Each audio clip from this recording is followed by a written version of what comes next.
ये सत्य घटना है परमात्मा कबीर देव जी के सह शरीर इस भूलोक को छोड़कर सतलोक जाने की। इस लीला को करके उन्होंने सिद्ध कर दिया कि वे ही सच्चे और पूर्ण परमात्मा हैं। कबीर प्रभु की ये लीला हमें ये संदेश भी देती है कि परमेश्वर किसी धर्म या जाति के बंधन में नहीं बंधा, वो तो सबके लिए एक है। और अगर किसी ने सतभक्ति की है तो पृथ्वी के चाहे जिस भी कोने में शरीर छोड़े, वो अपने पुण्य कर्मों के प्रताप से उद्देशित लोक को ही प्राप्त होता है। ये बात उस समय की है जब ये कहा जाता था कि मगहर में मरने वाला नरक में जाता है और अगले जन्म में उसे गधे के रूप में जन्म लेना पड़ता है। इसके अलावा ये भी कहते हैं कि अगर किसी को मोक्ष चाहिए तो उसे काशी आना चाहिए और वहीं अपने प्राण त्यागने चाहिए, जिस कारण से मोक्ष अभिलाषी वृद्ध लोग अपना अंतिम समय अपने अपने पुरोहितों के घर काशी व्यतीत करने के लिए, निवास करने के लिए आने लगे तथा पुरोहितों को उनके खाने के रुपए तथा पुरोहितों की पूजा अलग से प्रति महीना देने लगे, जिस लालचवश काशी के पंडों ने वृद्धों को अपने अपने घर पेइंग गेस्ट के रूप में रखने लगे। एक एक पुरोहित के घर 10-10 वृद्ध हो गए। कोई रोगी तो कोई अन्य परेशानी से ग्रस्त होने लगे तो उन लालची पंडों ने मीटिंग करके षड्यंत्र के तहत वृद्धों को मारने के लिए गंगा दरिया के किनारे एक करोंत यानी आरा लगाया।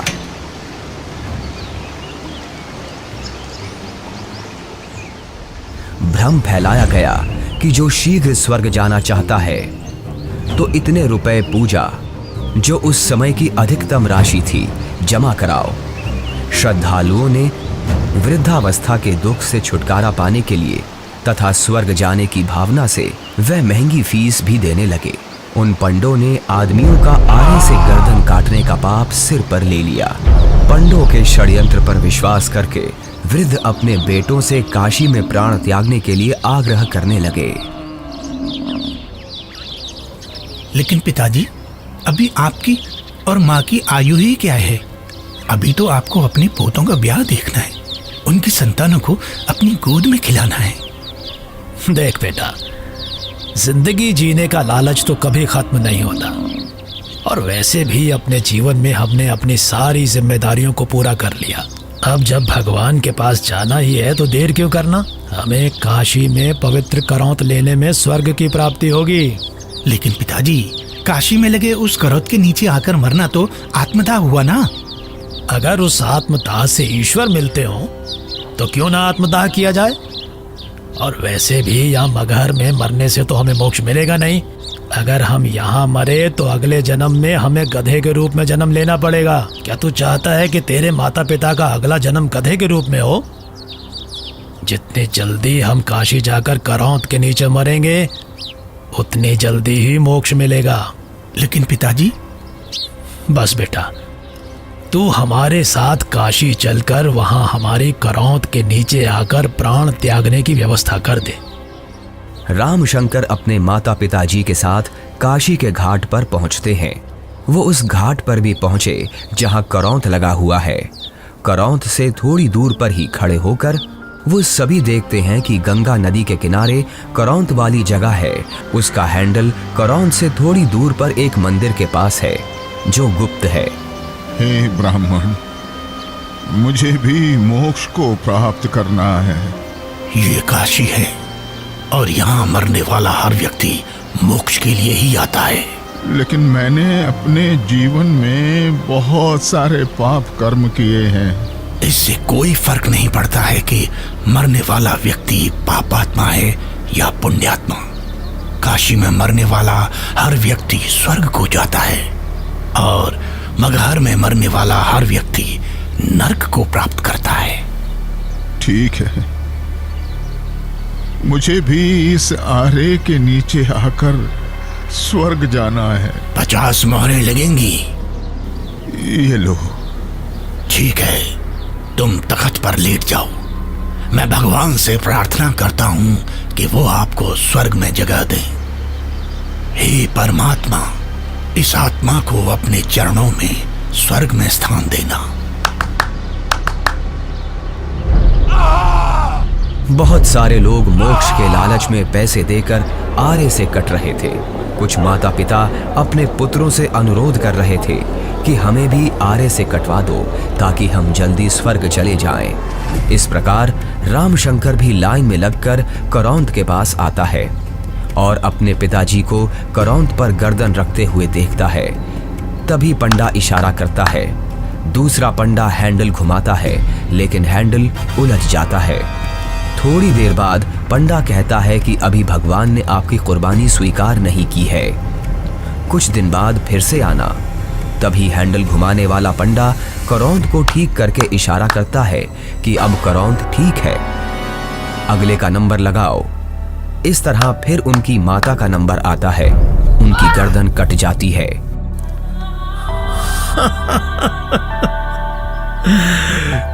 कितना भागा हूं मैं कि भगवान ने मेरी कुर्बानी स्वीकार नहीं की।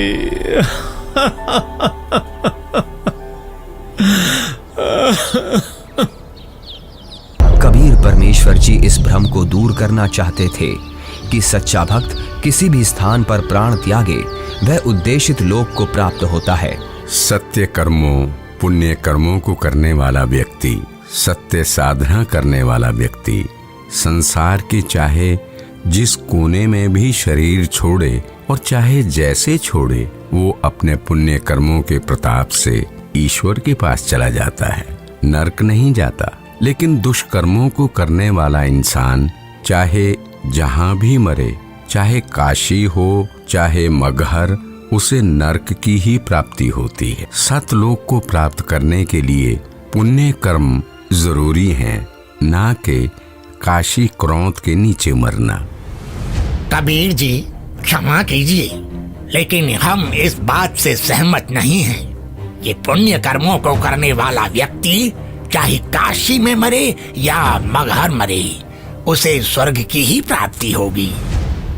सत्य ये है कि अगर कोई भी व्यक्ति काशी में मरता है तो वो चाहे पुण्यकर्मी व्यक्ति हो या पापकर्मी, उसे स्वर्ग की ही प्राप्ति होगी। और अगर कोई व्यक्ति मगहर में मरता है तो वो चाहे पुण्यकर्मी हो या पापकर्मी, उसे नरक की ही प्राप्ति होगी। और इतना ही नहीं, मगहर में मरने वाला अगले जन्म में गधे के रूप में ही जन्म लेगा, ये भी निश्चित है। उस व्यक्ति को भी स्वर्ग की प्राप्ति नहीं होगी। ठीक है, तो मैं फिर मगहर में ही शरीर का त्याग करूंगा और स्वर्ग नहीं, स्वर्ग से भी आगे सतलोक जाऊंगा। और आप सभी पंडितों से मेरा आग्रह है कि आप सभी मेरे साथ मगहर चलें और मेरे शरीर छोड़ने के बाद अपनी ज्योतिष विद्या का प्रयोग करके ईमानदारी से सभी लोगों को ये बता देना कि मैं कहाँ गया हूँ। लोगों के बीच का ये भ्रम दूर होना चाहिए कि मोक्ष केवल काशी मथुरा में शरीर का त्याग करने से नहीं होगा, बल्कि मोक्ष केवल यथार्थ भक्ति से और मर्यादा में रहकर अपने जीवन का निर्वहन करने से होगा। आज आपके मुक्ति का दिन है। करौंद के नीचे आकर मोक्ष पाने के लिए तैयार हो आप? इस आरे अर्थात करौंद से मुक्ति प्राप्त करने के लिए कितनी मोहरें लगेंगी? केवल 50। पिताजी, आपको उस करौंद के नीचे अपने प्राणों को त्यागने की जरूरत नहीं है। क्यों? पर बेटा फिर मुझे मुक्ति कैसे प्राप्त होगी? पिताजी, मैं अभी एक बड़े महापुरुष कबीर देव जी के पास से ही आ रहा हूं। उन्होंने कहा है कि जो व्यक्ति पुण्य कर्म करता है वो सतलोक ही प्राप्त करता है। उसकी मृत्यु चाहे जहां हो। बल्कि खुद कबीर जी मगहर में शरीर त्याग कर ये साबित करने जा रहे हैं कि मगहर में मरने वाला नरक नहीं जाता। यदि उसने सत्कर्म किए हैं तो वो भी स्वर्ग ही जाता है। आपको करौंद के नीचे अपने प्राण त्याग करने की जरूरत नहीं है। पिताजी, इन दुष्टों ने माता जी की हत्या की है। ये पाप कर रहे हैं। अरे अरे, ये क्या कर रहे हो? कबीर देव जी को ज्ञान नहीं है। तुम्हारा दिमाग फिर गया? ज्ञान नहीं है? वो तो साक्षात परमात्मा हैं। तो ठीक है, हम भी उनके साथ मगहर चलते हैं और देखते हैं कि उनकी कही गई बातों में कितना सच है और कितना झूठ।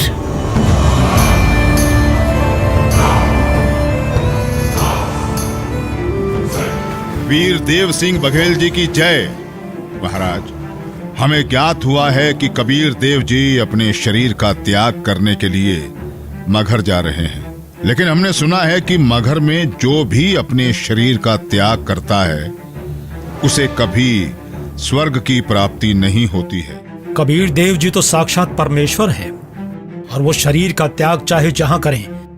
ये मगहर में प्राणों को त्यागने की लीला वो इसलिए कर रहे हैं जिससे जनमानस को ये संदेश दिया जा सके कि आपको स्वर्ग की प्राप्ति होगी या नहीं, ये आपके पुण्य कर्मों पर निर्भर करता है, न कि मरण के स्थान पर।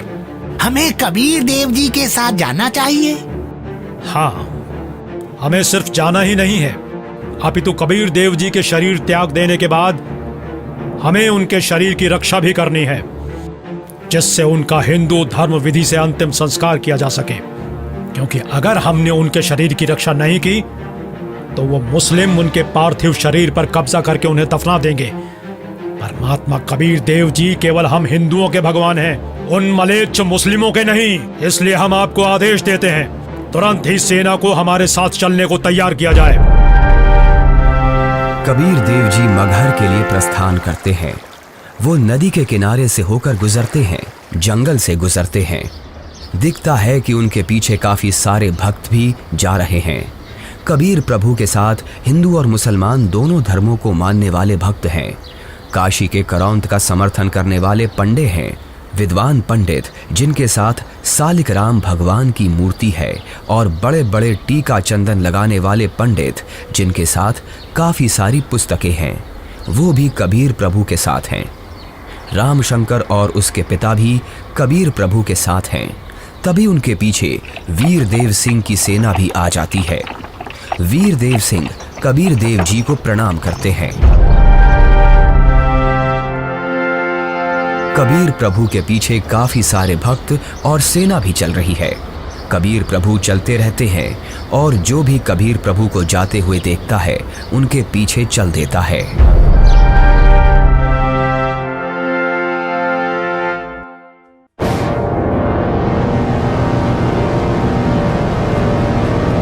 सलाम वालेकुम नवाब बिजली खान पठान साहब। वालेकुम अस्सलाम। कहिए, क्या खबर है? जी नवाब साहब, हमें पता चला है कि खुदा के रूप हमारे पीर कबीर जी महाराज मगहर आ रहे हैं, और सुना है कि वो यहाँ अपनी रूह को अपने जिस्म से आजाद करके सतलोक को रवाना हो जाएंगे। क्या? फिर तो हमें इसी पल कबीर जी के पास पहुंचना होगा, और कबीर जी की रूह के इस दुनिया से जाने के बाद उनके जिस्म को अपने कब्जे में लेकर इस्लाम के रिवाजों से उनके शरीर को धरती में दफन करना चाहिए। और इस बात का भी ख्याल रखना चाहिए कि उनका जिस्म काफिर हिंदुओं के हाथ न लगे। जी नवाब साहब, ऐसा ही होना चाहिए। सेना को हमारे साथ कबीर जी के पास चलने के लिए फौरन तैयार किया जाए, लेकिन कबीर जी को इस बात की अभी भनक न लगे।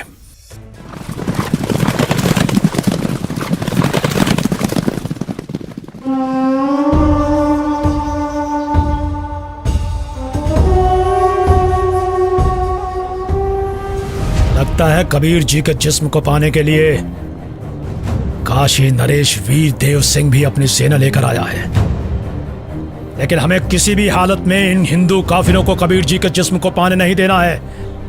आपके आने का मकसद हमें पता चल गया। पीर जी, बिजली खान आपकी क्या खिदमत कर सकता है? मैं अपना शरीर त्याग करने से पहले स्नान करना चाहता हूँ। जी, हम अभी आपके नहाने के लिए साफ पानी की व्यवस्था करते हैं। नहीं, मैं किसी बहते पानी के दरिया में स्नान करूंगा। बिजली खान। पीर जी, यहाँ एक दरिया बहता था जिसका नाम आमी नदी था, लेकिन पीर जी शंकर भगवान के श्राप के कारण उसका पानी अब एकदम सूख चुका है। चलो दिखाओ मुझे वो आमी नदी कहाँ है। जी पीर जी, चलिए। कबीर देव जी, वीर देव सिंह, बिजली खान और उनके सेना और बाकी के भक्त उस आमी नदी के पास पहुंच गए। कबीर देव जी ने उस सूखी हुई नदी को देखा। कबीर देव जी ने अपने हाथ जोड़कर प्रार्थना की और फिर अपने हाथों को हवा में ऐसे लहराया जैसे कि वो नदी को बहने का इशारा कर रहे हों। कबीर प्रभु के ऐसे इशारा करते ही थोड़ी दूर पर नदी की ही जगह पर एक जोर से धमाका हुआ और धरती के अंदर से पानी का सैलाब निकला। ये देखकर सभी लोग चौंक जाते हैं और सभी भक्ति भाव से भरकर कबीर प्रभु को देखते हैं और अपने हाथ जोड़ लेते हैं। पूरी नदी में पानी भर जाता है। सभी लोग खुश हो जाते हैं।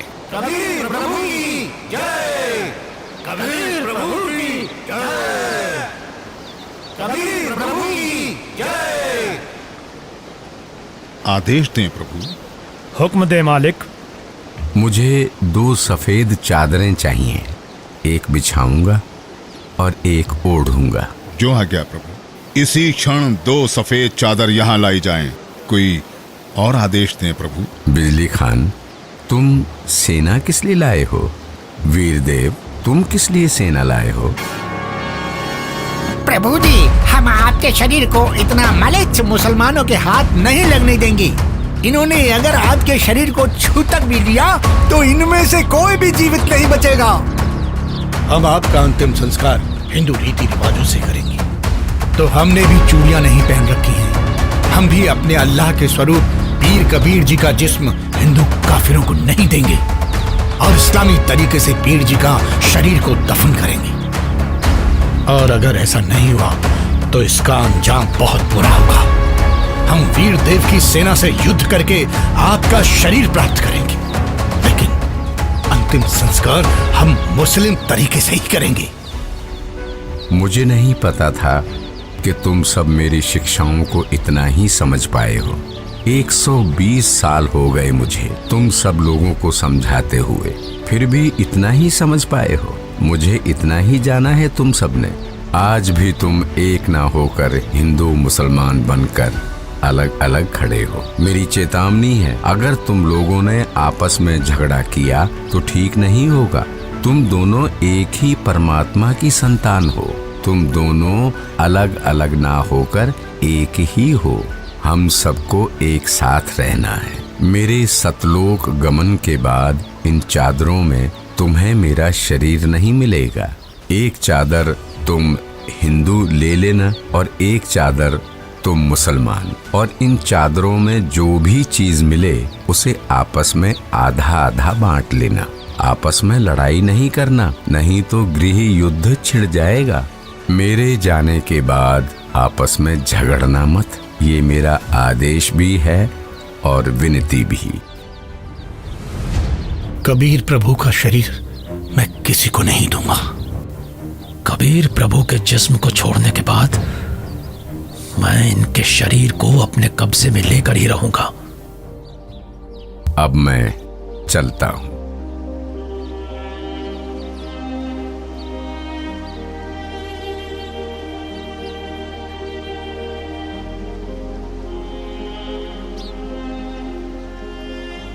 देखो ब्राह्मणों, मैं जा रहा हूं सतलोक, इस पृथ्वी से और तुम्हारे स्वर्ग से शंखों कोस दूर।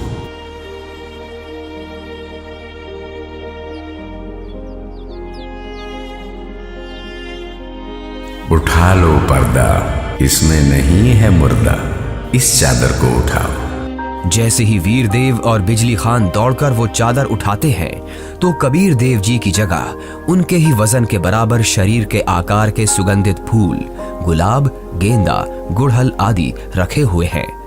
ये देखकर सभी लोग चौंक जाते हैं। सभी लोग हाथ जोड़ लेते हैं। अब वीर देव की आंखों से आंसू निकलते हैं। बिजली खान की आंखें भी नम होती हैं। दोनों एक दूसरे को देखते हैं और आपस में एक दूसरे को गले लगाकर रोने लगते हैं।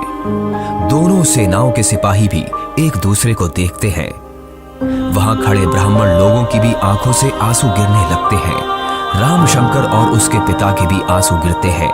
सभी लोग एक साथ कबीर देव जी के नाम का नारा लगाने लगते हैं।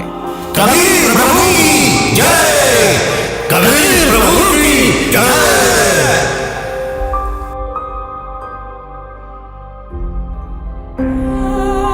कबीर प्रभु, हमको माफ करना, हमने आपको पहचाना नहीं। आप तो खुद अल्लाह ही थे। बहुत बड़ी गलती हो गई हमसे, हमने भगवान को नहीं पहचाना।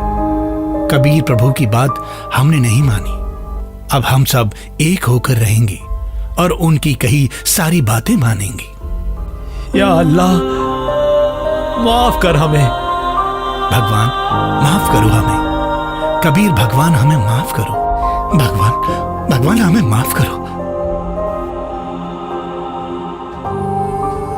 फिर हिंदू और मुसलमानों ने आपस में वो फूल बांट लिए और मगहर में ही कबीर प्रभु की याद में 2 अलग अलग स्थानों का निर्माण किया। और फिर उन्हीं में से कुछ फूल लाकर वीर देव सिंह ने काशी में चौरा का भी कबीर प्रभु जी के स्थान का निर्माण किया। उसे कबीर चौरा नाम से जाना जाता है। वहां पर कबीर पंथ का बहुत बड़ा आश्रम बना है। कबीर प्रभु जी ही सच्चे और पूर्ण परमात्मा हैं, जिन्होंने हम सबको रंग भेद, जाति धर्म भेद आदि के आधार पर ना बंटकर एकजुट रहना सिखाया। परमात्मा एक विशेष जाति या समूह का नहीं होता। परमात्मा तो सबका एक है, जिसका नाम कबीर देव है। ये 2D एनिमेशन संत रामपाल जी महाराज के सत्संग प्रवचनों का अंश मात्र है। संपूर्ण आध्यात्मिक ज्ञान प्राप्त करने के लिए अवश्य सुनिए संत रामपाल जी महाराज जी के मंगल प्रवचन। आप संत रामपाल जी महाराज जी के मंगल प्रवचन संत रामपाल जी महाराज एप्लीकेशन पर भी सुन सकते हैं तथा उनके द्वारा लिखी पुस्तकें भी डाउनलोड कर सकते हैं।